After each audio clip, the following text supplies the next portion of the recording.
Estamos de retorno do Conexão Potiguar e já está aqui na nossa bancada o médico infectologista Alexandre Mota, com 2 T's, como ele me asseverou. Alexandre Mota é formado pela Universidade Federal do Rio Grande do Norte, fez residência aqui no Hospital Giselda Trigueiro. Mas antes de conversarmos com Alexandre Mota, vamos pedir a técnica que chama as nossas rádios parceiras que estão conosco. Cena TV, Web TV de Macaíba. 105 FM de Ceará Mirim. FM Liberdade de Felipe Guerra. Macaíba FM de Macaíba. FM Flores de Jaçanã. FM Executivo de Nísia Floresta. FM São Gonçalo de São Gonçalo do Amarante. Zona Norte FM da Zona Norte de Natal. Liberdade FM de Cerro Corá. Asas da Esperança de Mossoró. Santa Rita FM de Santa Cruz. Rádio Seridó FM de Carnaúba dos Dantas. Pontal FM de Bahia Formosa. Princesa FM de São Bento do Trairi. Corimatão FM de Nova Cruz. Guaraíras FM de Ares. Voz Serrinhense FM de Serrinha dos Pintos. Emissora Cidade FM de Apodi. Rádio Goianinha Web. Rádio Educativa Goianinha. TV Rádio Goianinha Web. Rádio Extremoz FM. Rádio Saudade Web de Ceará Mirim. E está conosco também, transmitindo ao vivo neste momento, a Rádio FM Natal 87.9, a rádio que é futebol do Rio Grande do Norte, rádio lá com Aquino Neto. Um abraço a todos os ouvintes que estão conosco neste momento pela 87.9, Rádio Natal. Alexandre Mota, muito obrigado, doutor, por ter vindo falar conosco, com os nossos internautas, rádio ouvintes e telespectadores em todo o estado do Rio Grande do Norte. Você que saiu de um plantão para estar aqui conosco no pleno sábado, poderia estar já com a sua família, com o seu netinho, mas está aqui para atendermos ao nosso público. Muito obrigado. Eu que agradeço, Evandro, e um bom dia a todas as pessoas que nos assistem nesse momento. Pois bem, Alexandre, vamos começar, né? Você que é infectologista, por essas as UBS tudo lotadas, tanta gripe e a Covid-19 retornando. A preocupação são as consequências que essa Covid-19 deixa em cada cidadão. Ou seja, agora já existe, a vacina já passou a ser uma realidade. Depois vamos falar um pouquinho sobre vacina, que eu quero lhe perguntar, lhe questionar também a postura do Conselho Federal de Medicina. Mas eu gostaria, né, que você colocasse qual é a orientação à população. Por que tanta doenças infectocontagiosas atingindo a nossa população? As doenças infectocontagiosas, em regra, ela tem características cíclicas de acordo com o clima e a época do ano. Então, tem uma época do ano onde ocorrem, por exemplo, mais arboviroses, que no caso é a dengue, a chikungunya, a zika. Então, nos períodos de maior proliferação do mosquito, você vai ter maior proliferação de transmissão. Então, isso é muito comum. Também é comum nessa época, principalmente quando vai chegando o verão e acontecem as chuvas, na nossa região do país, que as doenças virais, respiratórias virais, elas também são mais transmissíveis. Então, também ocorrem muito. Por isso que você tem uma sobrecarga nos serviços de assistência imediata, como as UPAs. Você vai nas UPAs, elas estão sobrecarregadas.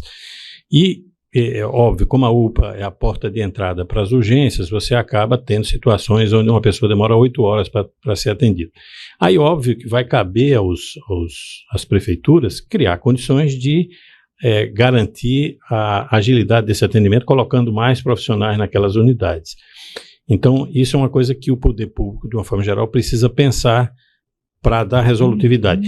Porque aí você diz assim, bom, por que uma pessoa aguarda 8 horas? É porque existe uma coisa chamada classificação de risco, né? Se uma pessoa está com uma simples gripe e chega alguém em situação de morte iminente ou um quadro grave que precisa ser atendido, ela vai ser passada na frente pela classificação de risco. E isso é compreensível, porque a classificação de risco protege o cidadão, mesmo eventualmente você estando do outro lado da situação que você vai demorar a ser atendido. Vai proteger, porque qualquer um de nós um dia pode estar na situação de precisar ser priorizado. Eu acho que esse é o grande dilema, ou seja, as secretarias municipais elas precisam garantir e poder dar condição de que, em situações de maior demanda, o atendimento possa ser agilizado. Pois bem. Você me perdoe, Evandro, eu acabei não falando da Covid. Sim, na sua pergunta, né? A Covid tem voltado por algumas razões. Uma delas é que, como é um vírus mutante, ele vai formando novas cepas, a Covid vai criando situações onde a vacina já não protege como protegia anteriormente. O que é que acontece objetivamente? É que você eventualmente pode pegar a Covid, mesmo vacinado, você poderá pegar a Covid novamente. Algumas pessoas têm relato de ter pego já pelo menos 3 vezes, mesmo estando vacinadas. Porém, a forma grave que a gente viu na época mais aguda da pandemia, isso não tem acontecido, a não ser em quais circunstâncias? Pessoas que têm comorbidades, e aí inclui o hipertenso, inclui o idoso, inclui o diabético, o obeso mórbido. Essas pessoas, mesmo vacinadas, podem vir a fazer a forma grave. E pessoas que não foram vacinadas, pessoas que relutaram em tomar vacina, ou pessoas que voluntariamente ou ideologicamente acreditaram que a vacina não funcionava. A vacina funciona muito bem. Ela funciona ao ponto de criar as condições de nós não termos mais a quantidade de internados que tínhamos e não termos a quantidade de óbitos que tínhamos. Então, a vacina deu segurança e fez o país voltar à normalidade. Muito bem, mas a preocupação, doutor Alexandre Mota, é com as sequelas que essa Covid deixa. Né? Sim, já existem alguns estudos mostrando que existe uma chamada Covid longa, onde os sintomas persistem. Existem situações onde as pessoas perdem algumas capacidades, como, por exemplo, a capacidade do olfato. Tem pessoas que perderam o olfato e algumas conseguiram recuperar, outras não. Sabe-se que ela pode dar repercussões cardíacas a longo prazo, também repercussões neurológicas. Algumas pessoas que tiveram Covid relatam haver perdido capacidade de memória. Então, essa é uma doença que não se deve brincar, e a forma mais eficaz que temos de prevenir, e evidentemente na hora que eu previno eu evito de ter que tratar, e na hora que eu tenho que tratar, mesmo tendo prevenido, eu vou ter formas leves. Então a melhor forma é a vacinação. Isso é indiscutível hoje, já é consenso científico, não há mais dúvida disso, a não ser nos negacionistas que buscam fazer disso um campo da política. Certo. Alexandre, você acabou de colocar que a vacina tem sido fundamental, inclusive, para diminuir a situação da Covid muito grave, né, que levou tanta gente a óbito. Nós temos o caso aqui do nosso saudoso Pinto Júnior, que é o nosso patrão, nosso amigo, daqui do Potiguar Notícia, foi uma das vítimas, mas tem milhares de vítimas. No Brasil, mais de 700 mil pessoas chegaram a óbito. Então a vacina tem sido fundamental. Mas por que o Conselho Federal de Medicina está consultando os médicos sobre vacinar crianças? Que negócio é esse? Parece um retrocesso. Não parece, não. É um retrocesso. O Conselho Federal de Medicina, infelizmente, está ideologizado, ou seja, desde a época da campanha passada, aliás, desde antes do governo Bolsonaro, o Conselho Federal de Medicina tomou uma posição muito antagônica às posições de esquerda, de uma forma geral, mesmo quando essas posições são claramente fundamentadas em ciência. E o advento do governo anterior, do governo Bolsonaro, mesmo com a condição desastrosa do Ministério da Saúde, a gente não pode esquecer nunca que Bolsonaro colocou um militar sem nenhum conhecimento sobre saúde, especialista em logística, que deixou faltar oxigênio em Manaus na maior crise humanitária de saúde que Manaus viveu. Né? Um cidadão, um presunçoso, um arrogante, que disse que a vacina, usando um termo militar, um jargão militar, ele dizia: teremos a vacina no dia D, na hora H, como se isso fosse uma grande declaração, a não ser de uma babaquice extrema. Então, foi esse governo que levou a situação de permitir que nós tivéssemos a quantidade de óbitos que tivemos. É uma coisa curiosa, Wander, que certa vez eu vi um professor, me foge agora de onde ele era exatamente, ele era de uma universidade brasileira, e ele fez uma estatística mostrando nos lugares onde Bolsonaro venceu, qual era o percentual de óbitos diante da sociedade. E nos lugares onde Bolsonaro perdeu, qual era o percentual de óbitos diante da população geral da sociedade. Então, nos lugares onde Bolsonaro venceu a eleição, morreram mais brasileiros. Porque as pessoas acreditaram naquela lógica do medicamento que não funcionava, da cloroquina para ema, de que a vacina seria Então, houve uma ideologia. Transformar a pessoa em jacaré. Transformar a pessoa em jacaré, o que a vacina poderia causar AIDS. Então, isso gerou nas pessoas uma insegurança, gerou uma dúvida, que ainda hoje persiste, graças a Deus está se revertendo. Hoje em dia, a percepção das pessoas em relação à vacina tem melhorado. Mas o Conselho Federal de Medicina continua ainda induzindo as pessoas a uma visão equivocada. O Conselho Federal, eu estou dizendo isso porque eu respondi à pesquisa. Eu recebi no meu e-mail a pesquisa do Conselho Federal de Medicina, perguntando o que é que eu achava perguntava se eu já tinha atendido crianças com Covid, perguntava se em algum momento ou com Covid ou com suas sequelas, e perguntava o que é que eu achava da vacinação, se é obrigatória, e se a família teria o direito de não vacinar a criança. Então, é engraçado porque é só para o Covid, por exemplo. O Conselho Federal de Medicina não faz essa pesquisa sobre a vacina para poliomielite. O Conselho Federal de Medicina não faz essa pergunta para a vacina contra a vacina de meningite.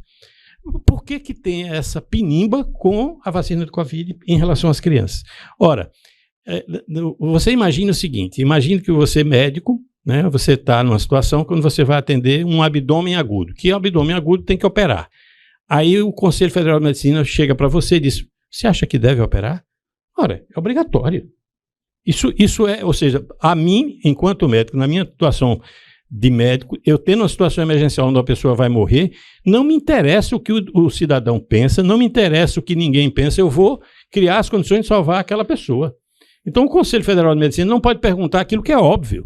A vacinação, ela é algo que previne e evita que pessoas morram. Nós tivemos no Brasil, ano passado, 135 crianças que morreram de Covid. E aproximadamente, me foge os dados agora, porque eu estou dizendo isso porque saiu uma nota da Sociedade Brasileira de Infectologia questionando o posicionamento, apoiada pela Sociedade de Pediatria, questionando o posicionamento do Conselho Federal de Medicina no tocante a fazer essa pesquisa. Porque qual é a finalidade disso? Perguntar se o médico vai tomar a conduta correta. A conduta do médico não pode ser baseada na vontade dele, tem que ser baseada na ciência. Eu não posso perguntar ao médico se ele vai tratar uma meningite, se é correto usar antibiótico. O que é que você acha? Você acha que deve usar antibiótico? Ora, você vai tratar a meningite. Trata com o quê com antibiótico? Você vai tratar um abdômen agudo. Como? Operando. Você não tem que perguntar isso. Isso é óbvio. Então, como é que você previne uma doença grave que matou 135 crianças no Brasil? Você faz o que tem que fazer, vacina. Aí você diz, bom, o pai tem direito de não fazer nada. Tem. Agora ele tem que assumir a responsabilidade que se o filho dele adoecer de forma grave e morrer, ele precisa ser penalizado. Os conselhos tutelares têm que ir em cima dele. As pessoas têm que compreender que ele é pai, ele não é dono. E as pessoas também precisam compreender na questão da vacina, é que cada pessoa não vacinada, ela faz com que o vírus continue circulando. Então, quando eu tomo a vacina, eu não estou me protegendo. Eu estou protegendo a mim, eu estou protegendo a Evandro Borges, eu estou protegendo o professor da UFESA. É assim que funciona. Ou seja, o sistema, quando todas as pessoas estão vacinadas, evita que um único que não esteja pegue, porque não tem como o vírus chegar nele. Então, é um absurdo que o Conselho Federal de Medicina esteja com a visão ideologizada sobre um tema tão importante que é baseado em ciência. Quem toma a decisão de assumir se uma vacina é eficaz ou não são os testes que a Anvisa faz. E a Anvisa não faz isso à toa. Existe um conselho técnico, uma câmara técnica, que analisa as condições em que essas vacinas foram estudadas, pesquisadas e efetivadas. Então, é lamentável que essa contaminação ideológica continue ainda havendo dentro de uma categoria que é fundamental para a sociedade. A sociedade precisa dos médicos. Mas precisa que os médicos, e principalmente o seu conselho representante, esteja aberto às evidências científicas. Muito Muito bem. Doutor Alexandre, eu quero aproveitar esta oportunidade. Teve uma matéria que foi veiculada imensamente nos meios de comunicação, agora recente, dizendo que o Brasil tem médicos demais e são mal preparados. Eu achei aquilo... Que negócio é este? É contra as faculdades? É contra quem isso? Por que este questionamento agora? O que é que você diz? Sempre há dúvidas sobre a quantidade de médicos necessários que o Brasil precisa e a quantidade de médicos que existem de fato. O Conselho Federal, né, quando o governo da presidenta Dilma Rousseff implantou mais médicos, esse foi um debate muito aceso, né? Muito aceso que haveria médico demais, e o fato é que na relação direta com as pequenas cidades e com os grotões do país, existem médicos de menos. E como é que você vai resolver essa situação? Você vai resolver essa situação fazendo o que se pensou naquela oportunidade. Por exemplo, aqui no Rio Grande do Norte foi criada uma faculdade, a Escola Multicamp em Caicó. Qual era o propósito? Era aglutinar as pessoas daquela região que queriam fazer medicina. Inclusive, os alunos daquela região, eles têm uma pontuação a mais para passar no exame de seleção. Então é preciso criar as universidades e as escolas de medicina nesses lugares e que você criar as condições para que esses médicos possam se estabelecer. Agora, com a volta do programa Mais Médicos, houve uma adesão surpreendente, ou seja, nós já temos 28 mil médicos incorporados ao programa Mais Médicos atual. Não precisamos importar colegas de outros países, nem de fora do país, e isso tem suprido deficiências importantes que existem nas áreas mais desassistidas. O problema é que existe um interesse por parte da iniciativa privada em fomentar escolas privadas de medicina. Eu também tenho atividade em João Pessoa. Só em João Pessoa, ao que me lembre aqui, agora tem três faculdades de medicina privadas, fora a Universidade Federal. Então, de fato, isso acaba formando um número importante de médicos. Quando você abre escolas privadas sem a devida qualificação, o que você cria, de fato, são médicos que poderão ter uma baixa formação. Embora, eu confesso que os que eu tenho visto na Paraíba têm sido de muito boa qualidade, os colegas que foram formados e que buscam as residências. O que eu acho que precisa entender é o seguinte: de que maneira nós vamos fomentar a formação de escolas de qualidade, públicas, que possa gerir, possa suprir a necessidade dos médicos, do médico brasileiro em todos os lugares da federação. Esse é o grande dilema nosso, que ainda não se achou uma solução efetiva de fixar o médico no local, fixar o médico no ambiente da cidade pequena e dos grotões. Acho que esse é o grande debate sobre como fazer. Eu quero perguntar a você, Alexandre Mota, aqui no Rio Grande do Norte, eu ainda me lembro, teve uma campanha, ainda na ditadura, dizendo que um médico em cada cidade. Um médico em cada cidade. E na época fez muito sucesso esse programa. Mas hoje, com a estratégia da saúde da família, com a universalidade dos atendimentos, que é disposto no SUS e na LOAS, da Lei da Assistência Social, hoje todos que são cidadãos têm direitos Sim. à saúde, a ter acesso ao médico, a equipe da estratégia de saúde da família. Como é que está essa situação? Melhorou muito? Ainda temos muitas áreas desassistidas no Brasil afora, principalmente nos grotões, nas áreas mais distantes, as cidades pequenas, onde o médico muitas vezes não se sente seguro de trabalhar sozinho. Então, é preciso, no meu entendimento, criar redes compartilhadas entre as cidades que possam dar assistências àqueles pequenos municípios, e para isso vai exigir muito empenho das secretarias estaduais de saúde em consonância com as secretarias municipais, mas sobretudo com o financiamento público do governo federal, do Ministério da Saúde. A questão central ainda continua sendo financiamento. Sem financiamento, sem verbas de maneira consistente aportadas dentro do sistema para fazer o sistema andar, apesar de ser um dos sistemas que mais gasta dinheiro no Brasil, é o sistema de saúde, se a gente não aportar a quantidade de verba necessária para fixar os profissionais nas cidades e criar condições de eles permanecerem fixos naquelas unidades, a gente ainda vai ter muito problema. Doutor Alexandre, quem está conosco? José Ivan Pinheiro. Bom dia, amigo doutor Evandro Borges. Ken Diniz acompanhando. Ken Diniz, feliz 2024. Blog de Jocelino Dantas. Bom dia, telespectadores e rádio ouvintes. Bom dia, Evandro. E aqui, parabéns pela entrevista com o doutor Alexandre. Eu, por exemplo, fiquei com vários sintomas da Covid longa, problemas de memória, etc. É uma coisa habitual, inclusive. Pois bem, Alexandre, vamos fazer aqui uma última pergunta que diz respeito, né, ao SUS, né? Porque você viu Bill Gates, o magnata norte-americano, elogiou o SUS, né? E aí eu gostaria de saber como é que está o SUS.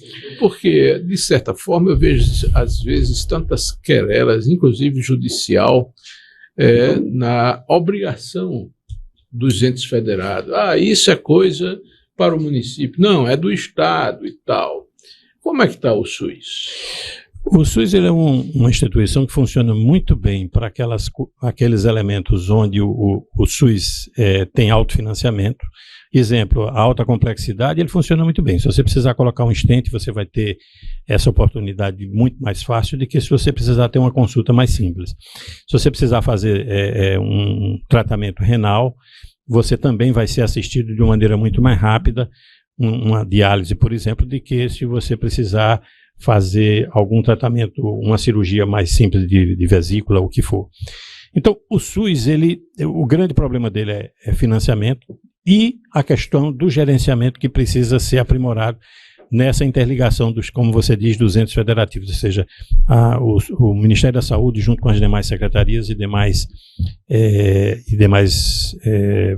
secretarias municipais. Saibam que talvez seja o órgão de maior complexidade do aparato estatal brasileiro, porque ele envolve desde o topo até a unidade básica da prefeitura mais pequena, mais ínfima que você possa ter no Brasil. Se você me disser assim, por que é que Bill Gates deu essa declaração? Ele deu sabidamente, ou seja, nós funcionamos muito bem em diversos aspectos, em outros muito mal. Mas se você, por exemplo, precisar num acidente, se você for para o Valfredo Gugel, você vai ter uma equipe multiprofissional atendendo você em todas as circunstâncias. Então, o SUS ele é fundamental para o Brasil, diferente dos Estados Unidos, que você não tem um serviço público que permita o atendimento gratuito e eficaz. Se você não pagar as coisas lá, você vai preso. Ou então não será atendido, ou então poderá ser despejado, como teve caso noticiado na imprensa recentemente. O cidadão foi despejado do hospital porque não conseguia mais pagar. No Brasil isso não acontece. O sistema é universal, o sistema garante o atendimento público de qualidade e o grande dilema dele hoje é o gargalo da entrada e principalmente o seu financiamento. Muito bem, Alexandre Mota, com 2 T's, médico, infectologista, é um agente de lutas sociais, conhecida no Estado. Eu tive a honra de participar com ele do movimento estudantil na UFRN, quando nós éramos estudantes, eu de Direito e ele do curso de Medicina, e continua nessa militância social a vida inteira, né, Alexandre? Então, parabéns e muito obrigado pela sua vinda, você que deixou a família para estar aqui conosco, conversando sobre toda essa problemática. Eu agradeço, a gente viu que o tema é sempre um tema muito instigante, a gente acaba passando mais tempo, fala mais tempo do que deveria. Agradeço a paciência de vocês que nos ouviram e agradeço também o convite, dizendo que estarei à disposição em qualquer outra oportunidade. Então, muito obrigado e vamos ao intervalo. Em seguida, vamos conversar com o professor Guilherme.